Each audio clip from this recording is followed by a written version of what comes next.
Hey Geometry, so we're going to take some notes in your interactive notebook that are going to help you with day 4, and it's going to be on the Pythagorean Theorem and the distance formula. All right, so you don't need to print anything out for this. This is going to be written directly into your notebook.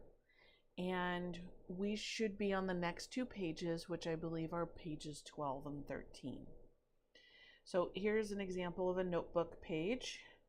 I am going to use the one on the right. We'll say this is page 13. So we should have a 13 here. And we're going to use an Avid strategy called 3-column notes.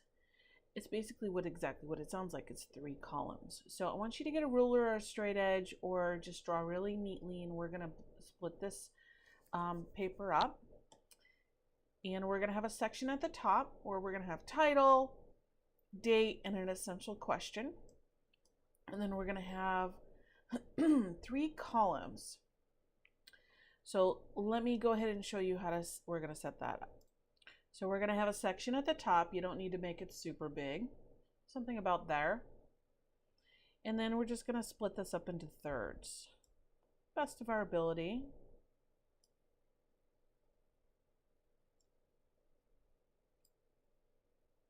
Something along those lines.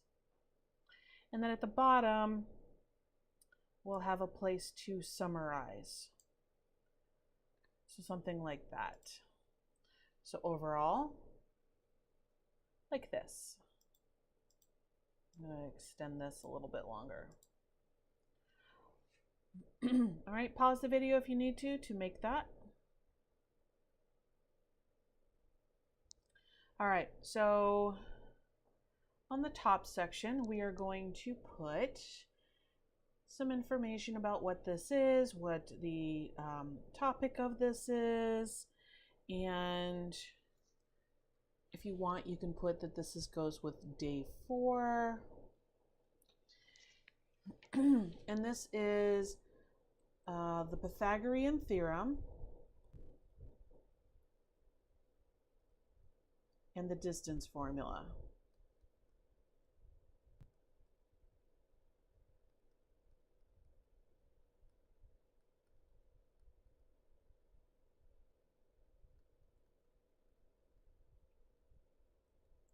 The book and the lesson book is going to, these are 2 key things from the lesson book, especially the distance formula.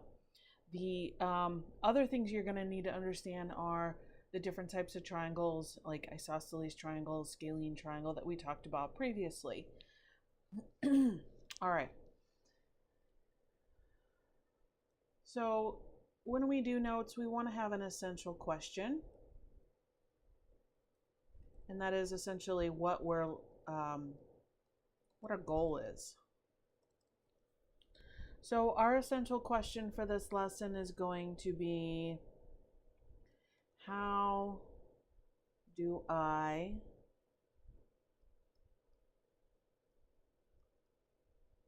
find the length of a segment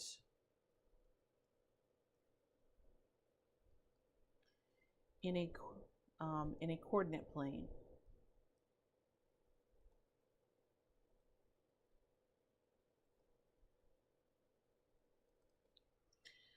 There is also an extra resource for you to review coordinate plane. I would watch that first if you get stuck on like, what is a coordinate plane? What are the x and y axis? How do we plot points? Okay, so how are we going to use these 3 columns? The first column is basically going to be what are the key thing that we're doing. The middle column is going to be describing it, and the third column is going to be an example. You could use the 3-column notes in many different ways, and this is how we're going to set it up, okay? So to begin with, let's talk about the Pythagorean Theorem, which is something you've learned before, but we just want to review it. Okay, because the distance formula has a lot to do with the Pythagorean theorem, And so understanding the Pythagorean theorem will help us understand the distance formula. Okay, so I'm just going to put a title over here of Pythagorean theorem.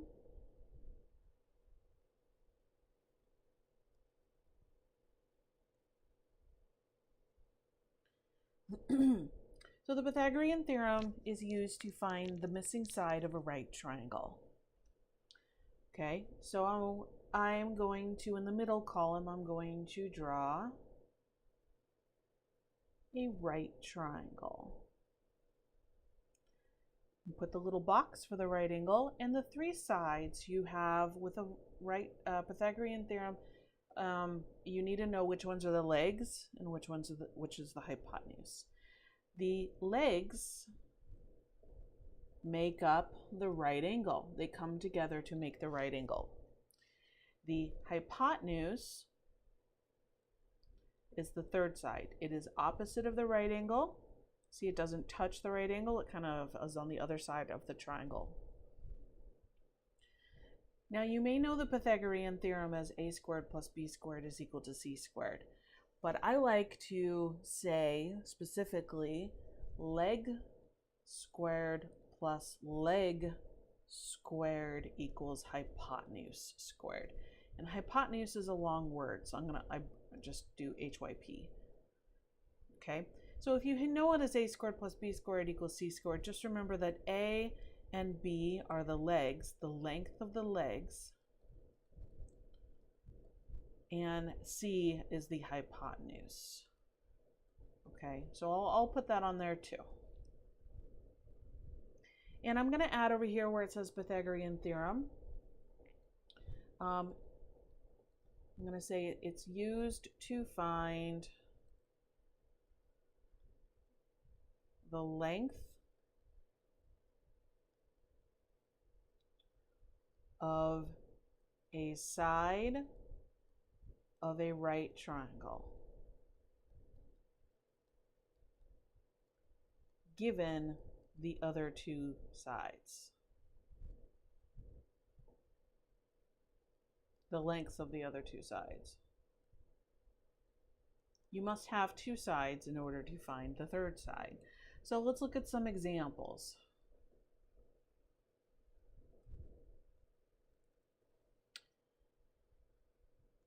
We'll do one where we have to find the leg and one where we have to find the hypotenuse. Okay. And a right triangle could be going in any direction. So we always want to look for the right angle because that tells us where the legs are and where the hypotenuse are. So let's say that this is unknown, it's x. We'll say that this is 8 and this is 10. Okay, so the legs are going to be x and 8, and the hypotenuse is going to be the 10. It doesn't touch the right angle. That's a very important key thing here. So it's leg squared plus leg squared equals hypotenuse squared. So the way that I'm going to set it up is I'm going to do x squared plus 8 squared equals 10 squared. How do I solve an equation like this? Well, you cannot square x because we don't know what x is, but we can square 8 and 10. Squaring something means to multiply it times itself. So 8 squared means 8 times 8. Okay, so this is going to stay x squared. 8 times 8 is 64. And equal to 10 squared, which is 10 times 10, which is 100.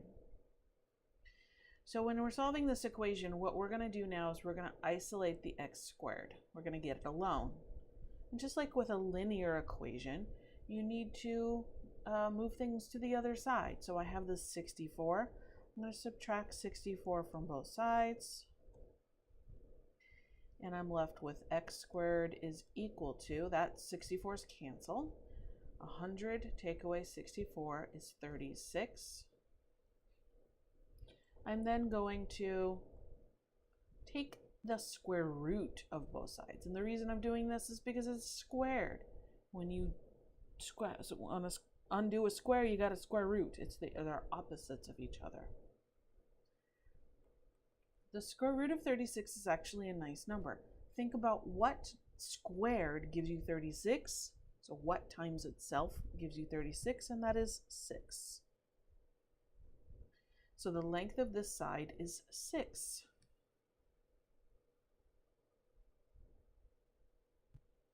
All right, I'm going to do another one.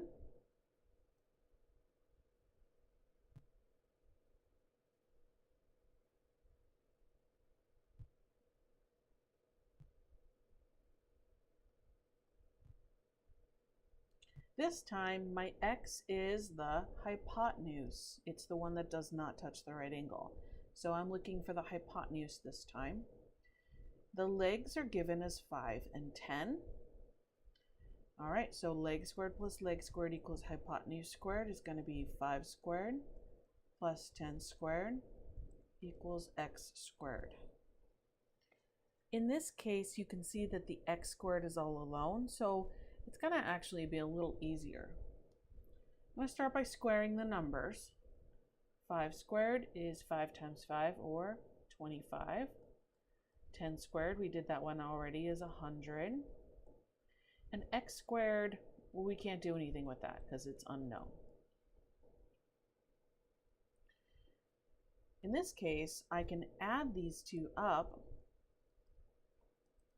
You don't need to subtract from the other side because the x squared is already by itself. At this point, I can square root. Now, 125 is not a perfect square.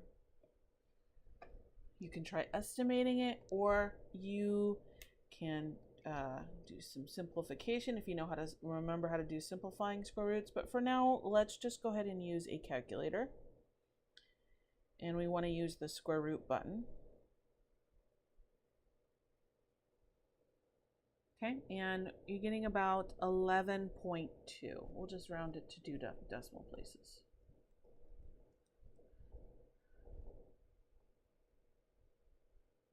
Okay. Now I'm going to just draw a little horizontal line here because I'm going to do something else. We're going to look at the distance formula.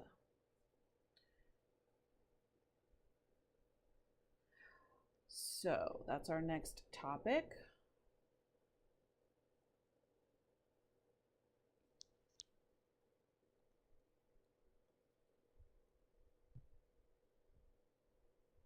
I'm going to kind of show you where it comes from, and I'm going to show you what it is.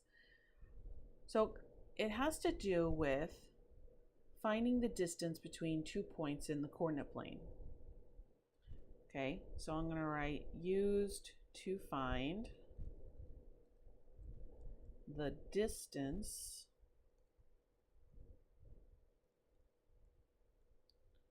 between 2 points in the coordinate plane.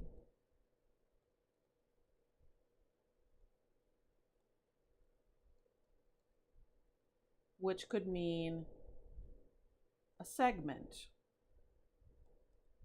or a side of a shape.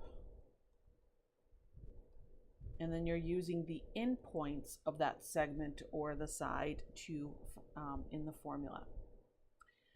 Okay, so in the middle here, let's talk about where it comes from. I'm just going to draw a little mini coordinate plane. So coordinate plane, we have our x-axis and our y-axis. Okay, and I want you to imagine, don't worry about making any fancy dashes, we don't have to number anything here. But we have a segment. We'll call this point A and B, and when we connect it, we get the segment AB. A has coordinates. I'm going to say that it is over x1 up y1. So when we plot it, it's over x1, y1. So its point is x1, comma, y1. B has its own coordinates. It's going to be x2. Let's make it x2 and y2.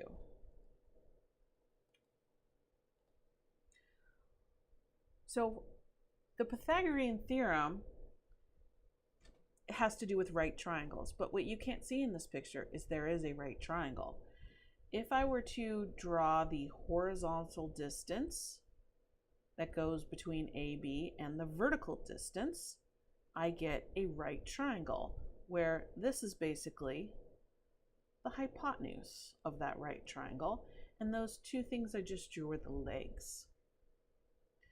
That horizontal distance is the distance between x1 and x2. So if I were to subtract x2 minus x1, that is the length of that bottom part of the triangle. And now vertically, the distance there is the distance between y1 and y2, so I could subtract them. Now we can use the Pythagorean theorem. Okay, I'm going to call this distance.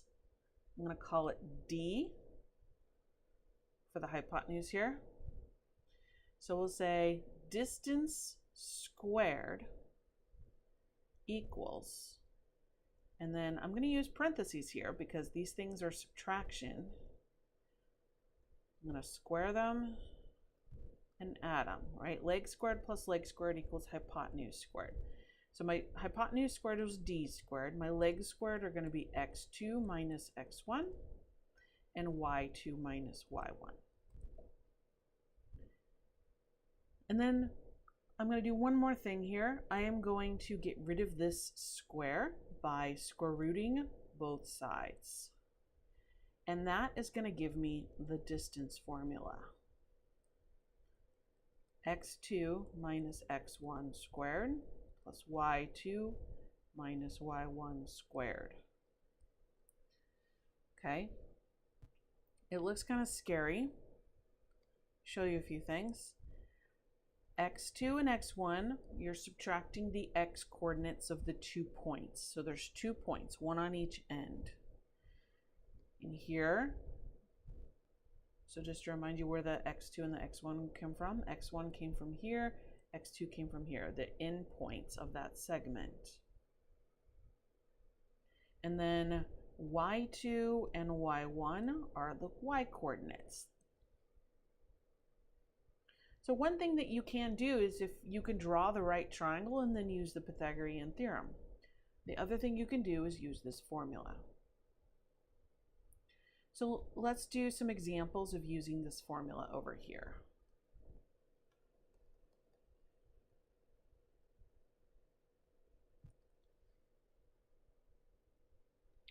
All right, find the length of AB, the segment AB. But I'm going to change the coordinates of A and B for each example. So the first A, we're going to say is 2, 5. And B is going to be 7, 13. Okay, I'm not going to need to graph these on a graph in order to do the question. You can, but I'm just going to use the formula. All right, so my formula is over here. This is the formula, and you really should memorize this formula. All right, so the distance of AB, which you can call AB without the little line over it. I'm going to make a big square root, and I'm going to put the parentheses with the subtraction sign and the square and the plus and the parentheses and the square and the minus. So I'm just not filling in x2, x1, y2, y1 yet. In fact, when I look at it like this, it kind of looks like a face to me, where those are eyes and then plus is like a nose, and helps me remember the shape. Okay, so in these two spots here, I'm going to put the x coordinates. Now the cool thing about this formula is it actually doesn't matter which one you put where. you could go 2 take away 7 or 7 take away 2 and it'll still work. I'm going to do 7 minus 2. All right, now I do the y's over here. 5 and 13, and the same thing applies. You can do them in either order. So I'm going to do 13 minus 5. Now simplifying this, you just need to be careful to follow the order of operations. We're going to think of the square root as like one big parentheses. We have to do everything on the inside first. And then we've got parentheses in that. We have to do the subtraction first. So 7 minus 2 is 5 squared plus 13 minus 5 is 8 squared. Now I have to do the exponents next. So I'm going to square. 5 squared is 25. 8 squared is 64. Now I can add. That is 89. You can just leave it as the square root of 89, or you can get into your calculator and get what is the square root of 89, right? I think it's going to be about 9 point something.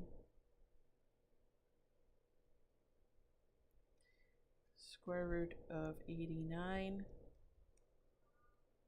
Yeah, it's about 9 point. My calculator's not actually working now, but it's about 9 point something. All right, let's do one that's a little harder because it's going to have negatives involved. Okay, let's say that A is negative 8, comma 1, and B is going to be negative 3, negative 11. Okay, we're going to follow the same procedure. I'm going to set up my formula without any numbers in it. The square root, parentheses, leave a space, subtraction, parentheses, squared.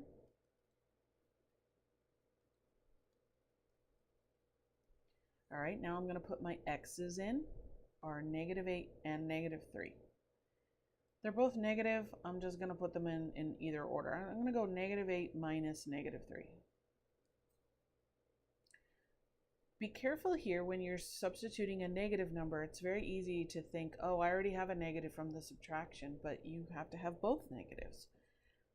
Okay, and then my y's are 1 and negative 11. So I'm going to do 1 minus negative 11. All right, let's simplify all this stuff.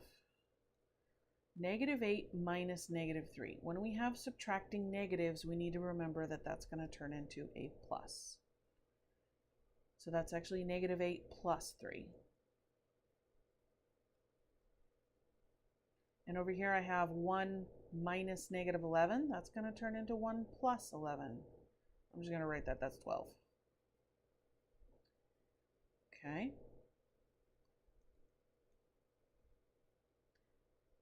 Now let's keep going. Negative 8 plus 3 is negative 5.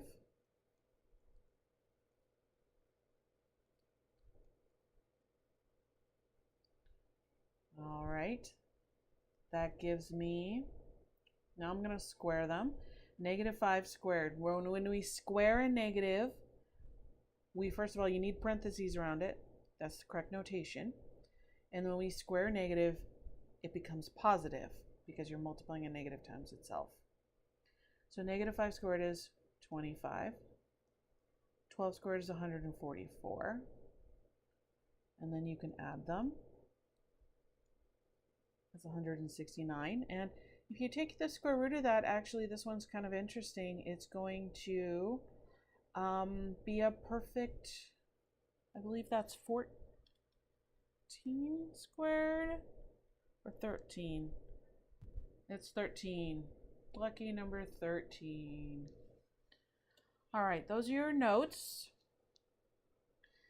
The bottom section here, I want you to summarize what you've learned. Okay, write a summary of the key ideas. All right, that's it for now. Do the bookwork and make sure to. We're not going to have anything on day 12. Yeah, do the bookwork, do the workbook quiz to the best of your ability, and Mathia's still not working yet. But I'll get back to you on the Mathia as soon as I know.